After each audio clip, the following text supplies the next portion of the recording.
Subscribe to our channel for more exciting updates. Here's how to create this 3D pull-in effect.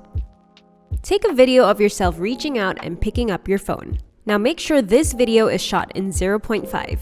Take a picture of your phone with a green screen. Download the latest version of InShot via the link in our description.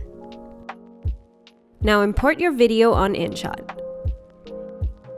Tap PIP and import the green screen. Press autofill to fit to screen. Tap the arrow to extend the layer to the end of the clip. Tap cutout, chroma, and adjust the strength and shadows to remove the green screen. Pinch to enlarge the phone frame.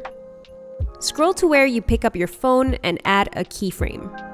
Scroll further down to when you've pulled it in and expand the phone layer until you can't see the phone frame. Scroll between your keyframes and tap ease for a smoother transition.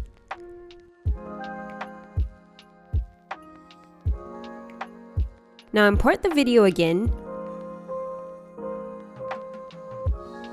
Tap cutout to remove the background. And you'll get something like this. Will you try this 3D pull-in effect? Let us know in the comments. Don't forget to like and subscribe to InShot on our socials.